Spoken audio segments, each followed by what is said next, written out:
Halo guys, assalamualaikum warahmatullahi wabarakatuh. Gimana kabarnya? Mudah-mudahan teman-teman tetap semangat, tetap sehat dan bahagia selalu ya. Bagi teman-teman yang baru bergabung di channel Desuki ini, saya ucapkan selamat bergabung dan bisa subscribe, like atau komen di bawah ini. Oke, di video kali ini ya, malam-malam ini aku ingin posting tentang ini apa? Tanda-tanda bahwa apotekmu itu sehat. Apotek sehat atau enggak itu terlihat dari yang mana ya. Mungkin bagi teman-teman yang sudah sering lihat video di channel ini ya tentang bisnis apotek mungkin udah paham ya. Ada beberapa hal yang mungkin perlu diperhatikan dalam bisnis apotek agar bisnis apotek ini benar-benar bisa berjalan dengan baik. Nah, khusus malam ini aku mau posting tanda-tanda apotekmu itu sehat itu bagaimana, dan kebalikannya kalau misalnya tidak menunjukkan itu ya berarti apotekmu nggak sehat. Berapapun omset apotek kalian, mau omsetnya besar mau omsetnya kecil ya, apalagi yang kecil ya, kalau omsetnya kecil udah berarti udah gampang lah, berarti nggak sehat gitu. Kalau omsetnya besar, kalau ada tanda-tanda yang seperti ini juga berarti nggak sehat. Nah, oke, salah satu tanda ya kalau apotek kalian itu tidak sehat itu apa? Kalian buka aja buku besar atau buku kas. Jadi arus kas yang keluar masuk itu bagaimana? Kalau arus keluar masuknya itu lebih banyak yang keluar dibandingkan dengan yang masuk, maka berarti ya memang apotekmu nggak sehat. Berapapun omsetmu, misalnya omsetmu 1 miliar ya, 1 bulan 1 miliar misalnya ya, itu kalau uang yang masuk 1 miliar, yang keluar 1 miliar lebih, berarti nggak sehat juga. Jadi itu tanda-tandanya itu. Salah satunya ya kalian pelotot itu buku besar ya, yang mencatat seluruh uang yang masuk dan keluar pada saat itu ya. Misalnya pada tanggal 1 itu omset yang masuk berapa, terus kemudian untuk inkaso, untuk biaya dan lain-lain itu berapa. Nah, nanti dievaluasi sampai dengan akhir bulan ada saldo enggak, plus apa minus gitu. Kalau minus harus dilihat omsetnya tuh turun apa naik. Kalau omset naik kok turun kok minus, berarti ini lebih berbahaya. Tapi kalau omsetnya turun kok minus itu udah biasa ya, karena biasanya misalnya omsetnya 1 miliar, kemudian bulan berikutnya tinggal 900 juta ya, berarti minus 100 juta kan omsetnya. Nah, berarti saldo kasnya bisa juga minus itu. Jadi itu. Nah, caranya bagaimana ya? Nah, kalau kalian sudah ini ya, sudah begitu paham ya dalam bisnis apotek, maka kalian akan menjaga namanya likuiditas apotek. Nah, kalau likuiditas artinya apa? Ya artinya uang yang keluar itu dibandingkan dengan uang yang masuk itu selalu lebih besar uang yang masuk. Taruhlah misalnya ya, untuk pembelian itu kita batasi sampai maksimal 80% dari omset. Jadi kalau misalnya pertengahan bulan kok pembelian sudah hampir 80% ya, itu harus mulai direm,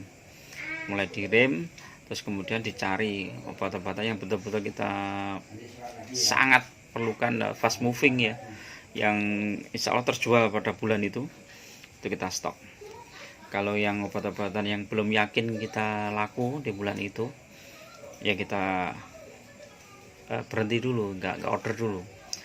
Ada yang benar-benar obat yang laku itu yang baru kita order atau kita stoknya kita adain gitu.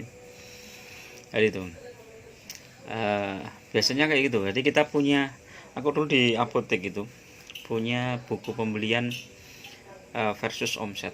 Jadi waktu saya masih di apotek Kimia Farma ya dulu, itu saya punya buku khusus pembelian dibandingkan dengan omset.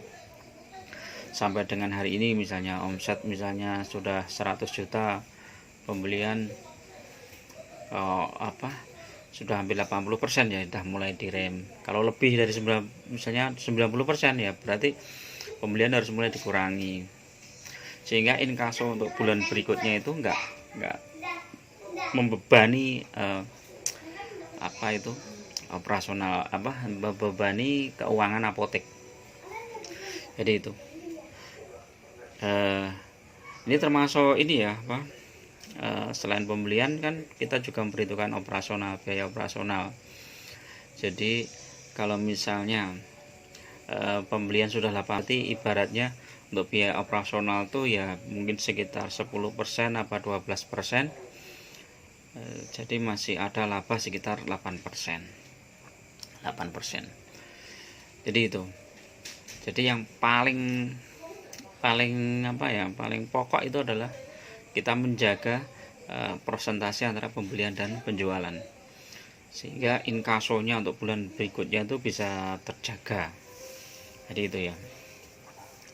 Terus untuk biaya operasional kita kan sudah bisa memprediksi, biaya bulanan kan sudah bisa terprediksi ya, biaya pegawai, biaya listrik, biaya air, terus kemudian biaya sewa gedung. Kalau misalnya kita ada sewa gedung itu sudah kita breakdown tiap bulan kan, misalnya sewa gedung 30 juta, berarti per bulannya kan tinggal dibagi 30 dibagi 12 gitu aja kan, ya sekitar 3 jutaan.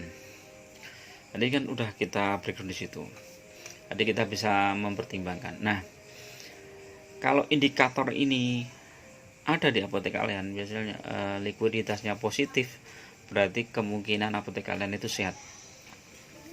Dan positifnya itu beberapa bulan, jadi enggak sebulan. Misalnya bulan ini positif, bulan berikutnya negatif, berikutnya lagi negatif, itu bisa jadi indikator semua.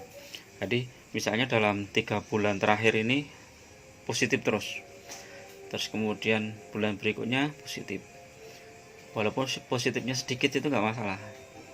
Nah, tapi kalau sudah negatif terus selama beberapa bulan padahal omsetnya besar, nah itu harus kita segera mencari, ini jangan-jangan ada kesalahan ya, kesalahannya di mana ya, di mana ini uangnya larinya kemana, itu kita harus cari, betul-betul cari.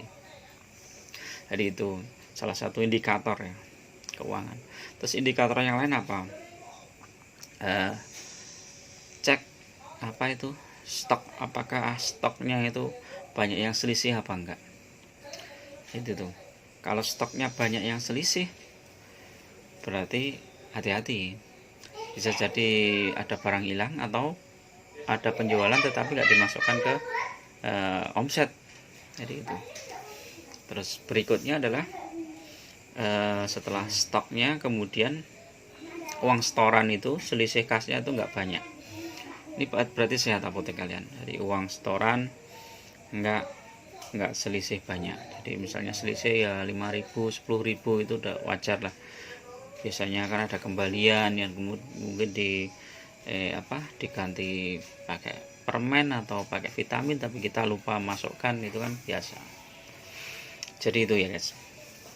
Oke, sekarang kalian cek aja apotek kalian seperti apa kondisinya. Kalau kondisinya bagus, likuiditasnya bagus, kemudian stoknya juga banyak yang tepat, terus kemudian selisih setoran itu juga nggak banyak, berarti apotek kalian bagus.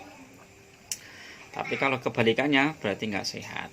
Oke, itu ya guys.